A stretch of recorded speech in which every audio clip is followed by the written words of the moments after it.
Means to be a church member of Ouachita River Fellowship. We're going to talk about supporting our church. And what do you think about when you hear the words supporting your church? How many of you think money? That's one piece of it. It's not the only piece. In fact, we offer 3 pieces of what it means to support your church. And the third leg is money. Starts off, supporting our church means coming to church. Secondly, supporting your church means living a godly lifestyle. And then thirdly, supporting your church means supporting your church financially. And so, when we think about supporting our church, like I said, we typically go just to money and we forget the other 2. So let's start off by talking about what it means to support our church in attendance, what it means to support our church in living a godly lifestyle, and how important those things are. You don't understand the importance of supporting your church by being here until you show up on a Sunday where most everyone else is gone. And I'm not talking about vacation. We got several folks that just come back from vacation. I'm not talking about that. I reckon most people need a vacation, want a vacation. I know I'm the odd man out where I don't want one. I'm perfectly fine being at home. But because I live with someone who wants vacation. She likes the idea of a vacation. So I understand. Most people want them. That's not who I'm talking about. Just to decide, I'm not going to come to church today. And fortunately, I don't think we deal much with that. Fortunately, I think most of our folks are committed to being at church. And the reason why that's so important is this idea of supporting one another and encouraging one another. How many of you have ever had a bad week? How many of you have ever come to church after having a bad week and left church feeling better than when you came? Part of that is us being at church together and enjoying each other's company and being a part, being a family with one another. Any church that is successful will be a family. Any church that is not successful does not have the family component. Now, I grew up going to a family church, and that's not what I'm talking about. Anybody else ever been a part of a family church where you've got 2 or 3 families and everyone at church is a part of those 2 or 3 families? And that can be bad. You get to business meeting. If Grandpa, who is the patriarch of the family, who is also the patriarch of the church, says no. Barney and Renee are laughing over there because when they lived in Walnut Ridge, they went to a family church where they were the odd folks out. I can promise you. But we're not talking about that kind of family church. We're talking about a church where we actually care about each other and support each other and encourage each other. How many of you, we ought to be close enough now after 4 years, how many of you can look at other church members and tell when they're having a bad day or a bad week? You can just look out at their face and you know it. So what do? What you ought not do is you ought not just walk right past them. But what we do is we stop and we put our arm around them and we say, "You okay? What's going on? Can I pray for you?" You can't do that if you're not here. Now, we're a different kind of church, aren't we? How many church services do we have a week? So if you miss today, you've got now 14 days that you're not with the corporate body. And that's sad, isn't it? Mandy, she's not here today, so maybe the illustration dies a little bit. But most of her family's here.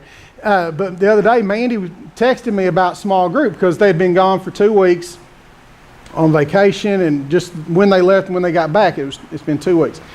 And so she said, "We're really excited about being back tonight. What are we going to eat?" Important questions.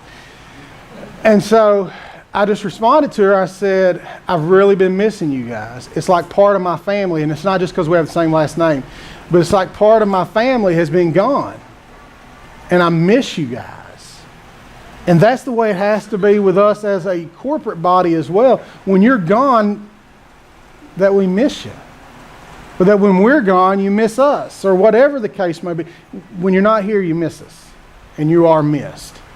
And so that's one of the reasons why it's very important for us to support our church with our attendance, is we will never be close to each other if we're not here. The most important time in our church starts about 9 o'clock. And that's the time when we're sitting around the coffee pot and we're drinking coffee and we're talking and we're visiting. Guys, you can't substitute that time with anything else. Just that face-to-face connection of what's going on in your life. This is what's going on in my life. The same thing right after church, equally as important. Just visiting with each other. Well, the second leg that we talked about was supporting our church through living a godly lifestyle. How many of you have known of a church that you think less of because you know some of the people that go there? Just be honest. And you're like, those people are in leadership positions at that church? Well, I don't think much of them. Show of hands. Yeah, that's what I thought. One of the things that will destroy Ouachita River Fellowship is for us to live an ungodly lifestyle outside of those doors. It is, we weigh it out and we think, well, it's much more important for us to put on the Christian facade while we're at church, right? If you're going to have to act like the devil, I'd rather you act like the devil here and act like Christ out there. I mean, if you just can't be Christ-like all the time, let's fight that battle inside. Family business needs to stay where? In the family. When you get outside, don't be acting a fool. Because when you're outside, guess whose family you're a part of? I'm not talking about just Ouachita River Fellowship. You're part of the family of God. And so when you're outside and if you're acting a fool, guess who you're making everyone else look down on? God. And more specifically, Ouachita River Fellowship, because everybody says, oh, well, you know, they go to Ouachita River Fellowship. They must not have any standards over there. So it's very important for us to watch the way we live our lives, because we are connected. And you remember early on when we started Ouachita River Fellowship, we talked about this idea of church discipline. So that it is possible, and thankfully we've not done it in 4 years, and I hope we never have to do it. But it is quite possible for us as a church to go to someone and to say, you need to repent. Your lifestyle is not measuring up to what a member of Ouachita River Fellowship and a member of the family of God's life ought to be like. It's not acceptable. Repent. Get your life right with God. Now, why would we do that? Because we care about that person. Because we love that person. And because we love and care about the reputation of Ouachita River Fellowship. We care about our ability to minister in our community under the flag of Christ. And if we start living willy-nilly any way we want to outside in the world, guess how much respect we have? None. None. So we have to be very careful about that. Well, then lastly, we'll talk about the part that is most easily measured, and that is giving.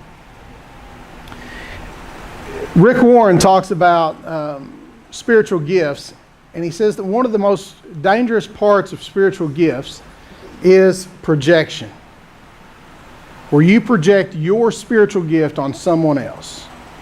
Now, if we were honest, every one of us has been guilty of that. If we were honest, every one of us have been at that place where we've said, why haven't they done this? Because you're doing it. And if you're doing it, guess who else ought to be doing it?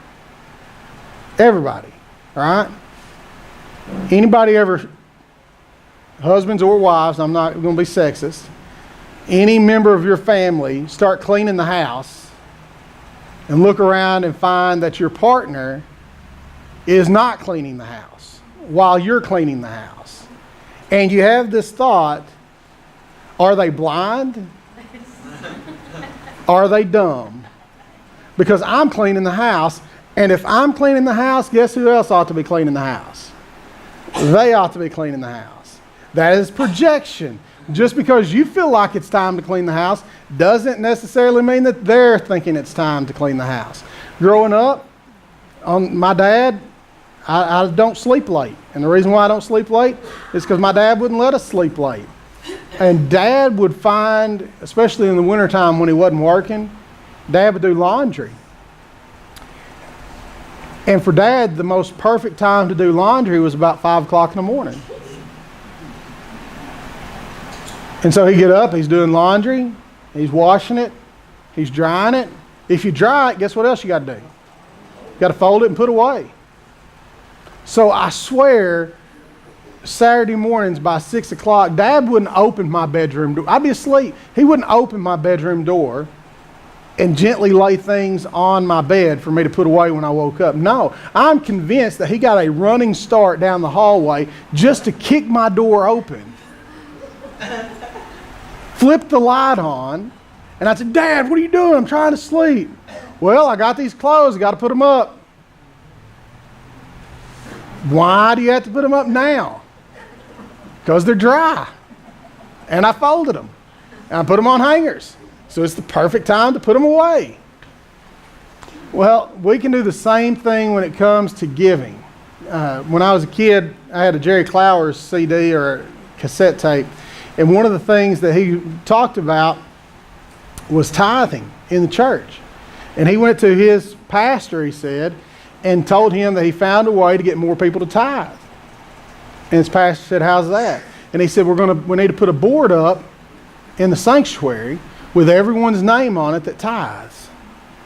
And he said, I promise you more people will start tithing.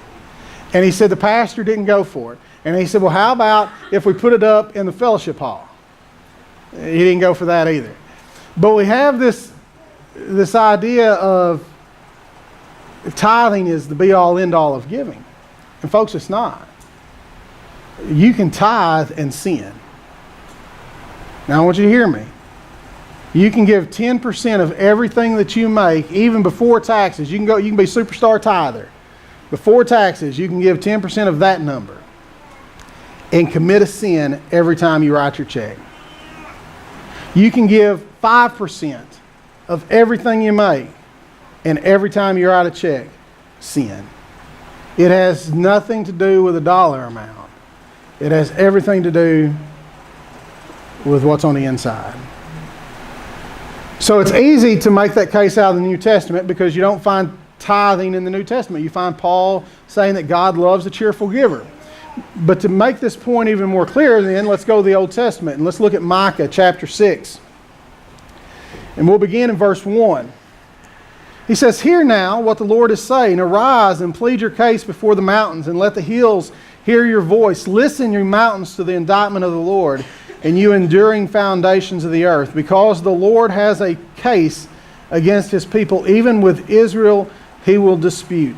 And so Micah is playing the role of the bailiff.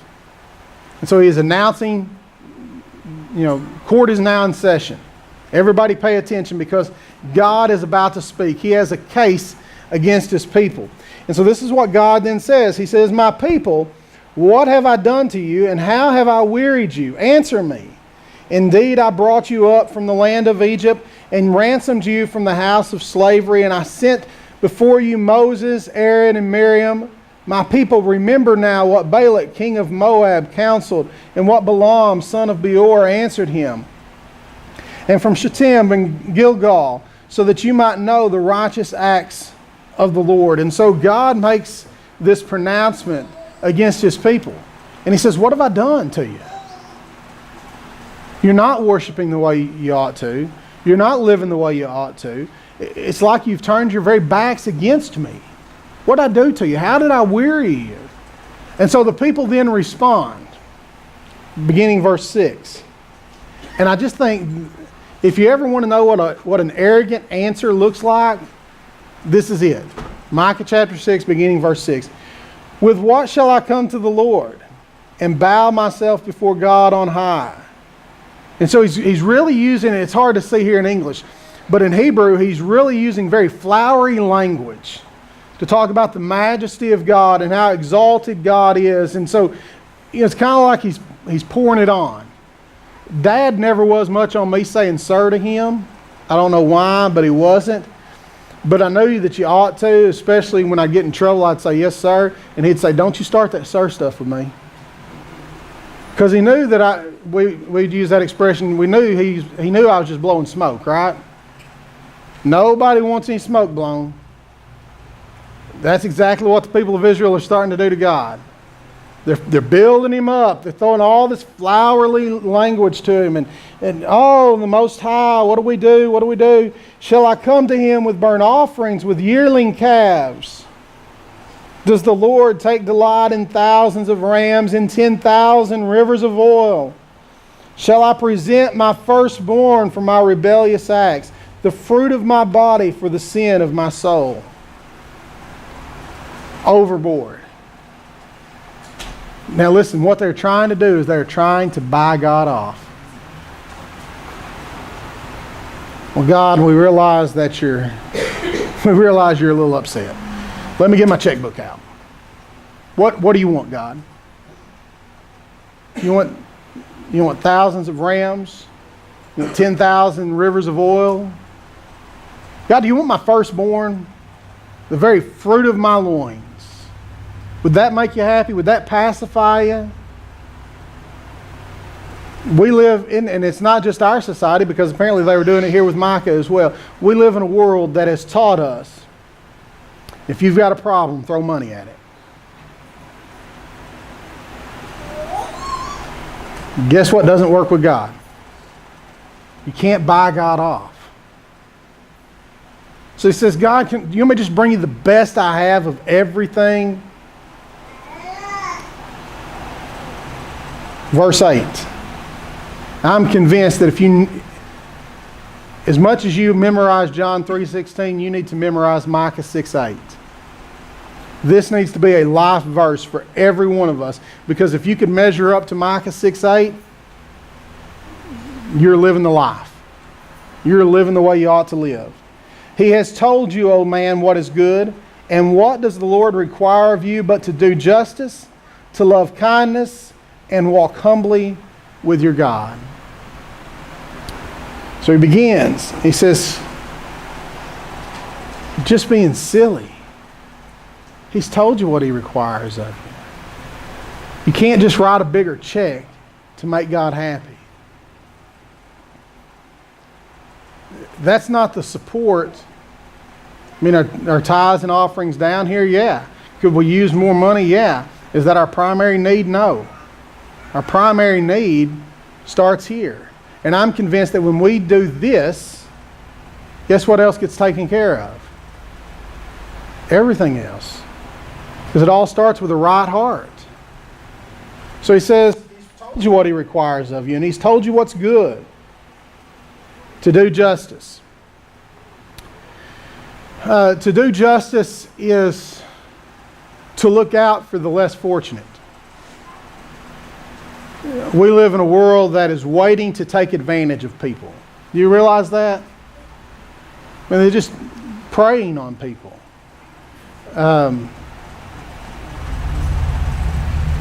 Like those cash checking places that they used to have in Arkansas and they don't have anymore. You know why they don't have them anymore? Because they figured it up that the APR on those things, I think, was something like 300%. Yeah, we'll cash your check, and you're going to pay 300% interest. 300% interest. Wow.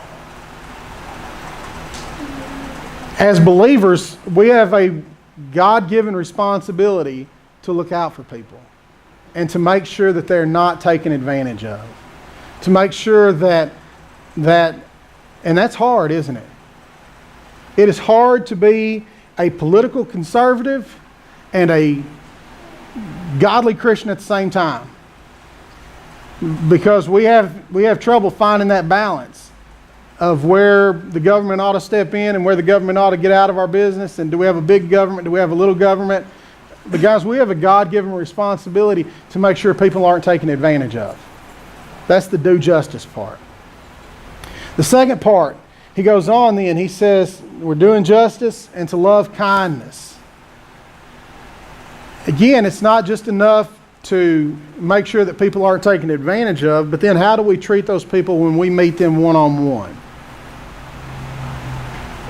For instance, tomorrow night at the Cup, we'll have the opportunity to love kindness, because we will get to see people and be a part of people's lives that the rest of the world says is unlovable. No one wants to be around some of those folks. And we'll get the opportunity to be kind to them and to give them a smile, to show them that there is something different. Now, we're not talking, this is not your way to salvation. This is for a saved person. Because you're saved, this is the way you live your life. You do justice and you love kindness. Because works won't get you to heaven, right? Salvation in Jesus Christ, trusting in Him, that gets you to heaven. But since you're saved, this is how you live. He says you do justice, you love kindness. And then lastly, He says you walk humbly with your God. What does it mean to walk humbly with our God? I think this is what it means, is to realize that He's God and you're not. I mean, it's not complicated. If you realize, if you walk into a room and you realize, I'm not the smartest, I'm not the wealthiest, I'm not the whateverest, how does it affect the way you live in that room? You become a little more humble, right? Have you ever walked into a room and you knew you could pick out the person that said, I'm the smartest and the wealthiest here? And they acted like it, didn't they? Were they walking humbly? Now here's what's crazy is you go back and you read stories about Sam Walton. Pretty wealthy. Would you agree? He was doing all right for himself for just a country boy. But the way I could tell from reading stories about Sam Walton is Sam Walton could have walked into a room and you never have known how much money he had. So someone comes into the room with Sam Walton and they start acting like they're the wealthiest in the room and they're the smartest and they're the best business person. When the cards are all exposed, where do they measure up? At least number 2, because they're not going to be number 1. So he says to walk humbly with our God. Well, I think when we start talking about walking humbly with our God, this is where it ties into giving. Is to realize that what we have in our bank account doesn't belong to us. It doesn't belong to Washita River Fellowship either. It belongs to God. Now, does that mean that every week you ought to write a check and clear it out? No. It just means you need to be a good steward of what God's given you. And we collectively come together. This is why we give. Because we believe that collectively we can do more ministry than any one of us individually. And so we give. We don't pass an offering plate at ORF. Haven't passed one. Not going to pass one. Why? Because it's not my business what you give.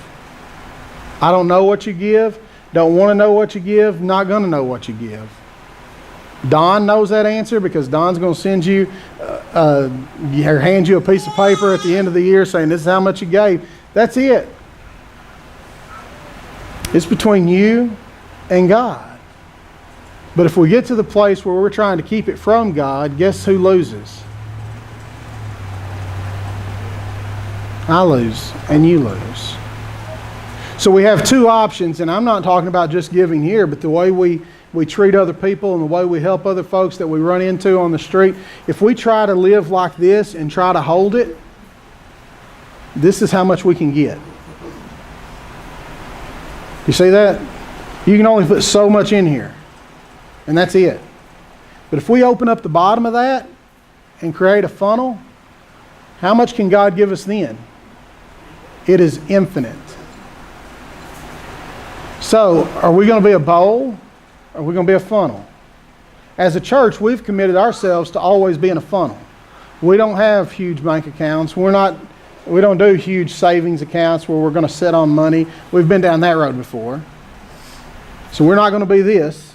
There you go, you can see. We're going to be this. There's always going to be light at the end of the tunnel where stuff is just flowing right out. So guys, when we live our lives, I think part of walking humbly with God means that we're a funnel. And we say, okay, God, as you bless me, I'm going to bless those around me. This last week, I kind of got taken off guard, which was kind of it made me feel bad later because I didn't know it's kind of one of those gut checks, self-examinations. If you weren't caught off guard, how would you have responded? If you had time to think about it. So I pull into Walmart the other day in a hurry, this was yesterday, trying to get out of here to Mount Ida. And I'm filling up with gas so I can get there.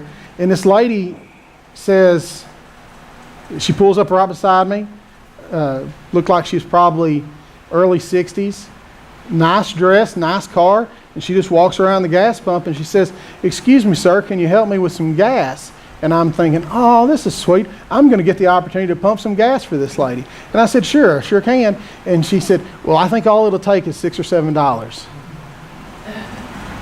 And I'm like, oh, that was slick. You're slick. You got me. And I reached my hand in my pocket because I never have any cash. And guess how much cash I had? $6. And I pulled it out and I said, there you go, ma'am.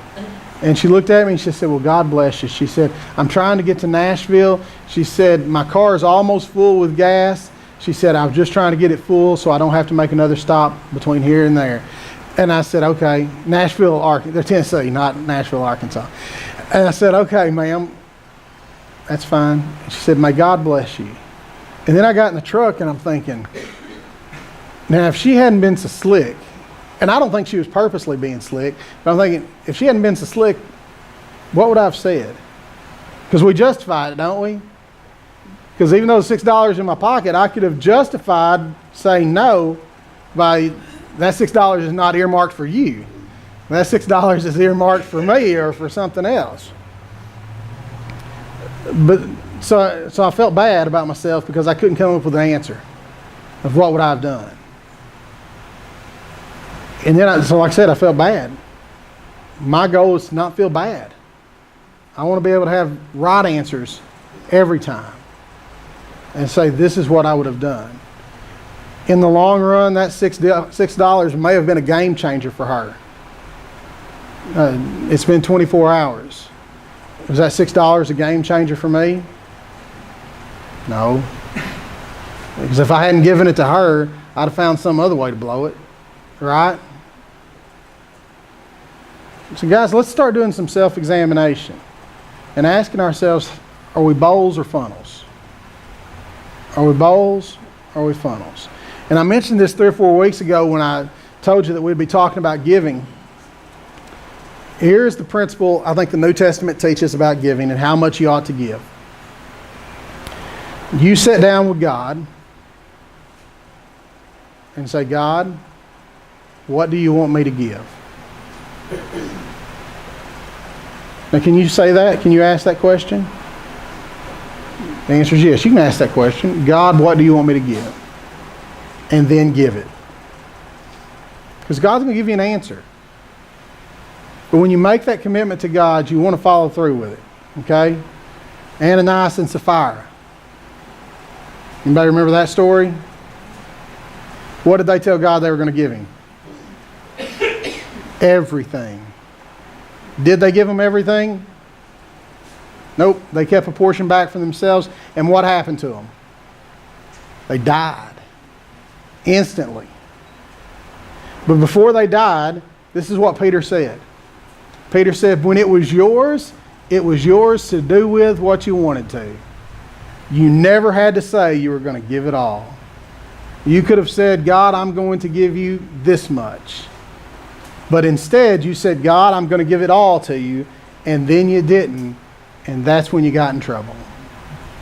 So guys, that's our challenge, is to sit down with God and say, God, what do you want me to give? And here's the confidence that I have in God and why I can say that instead of a blanket 10%. How many of you think that God knows what our needs are?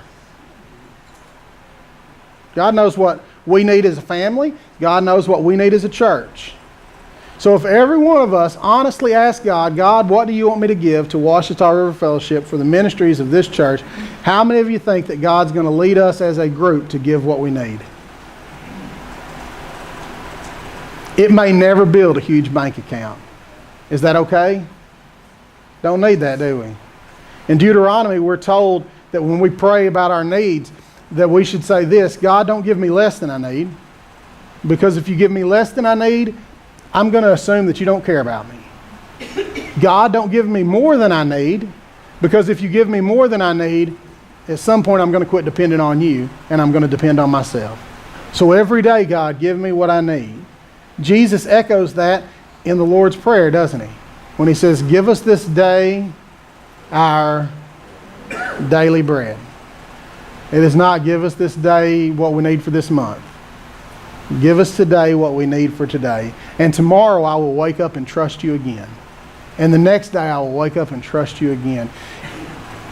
Remember when the children of Israel were out in the wilderness and they were hungry and God sent manna? You remember that story? Just FYI, manna is a Hebrew word that wasn't transliterated into English. Manna literally in Hebrew means what is it? So they didn't even know what it was. They said, what is it? That's what they called it, manna. When did manna fall? Every day, right? Except, well, it fell every day, but what days could you collect it? Every day but the Sabbath, right? And how much did you collect? Well, it's what you needed for that day, except on Friday. And on Friday, how much did you collect? 2 days worth. What happens if you collected more than what you needed? It went rotten. It went bad. Why? Because God was teaching them a valuable lesson. Trust me for today. Go to bed tonight knowing He got me through today. He will get me through tomorrow. Guys, we can do it. God has got big plans for us. But we have to be able to live out that lifestyle of Micah 6:8. We have to do justice, we have to love kindness, and we have to walk humbly with our God. All right? Let me pray for us. Father, I thank you so much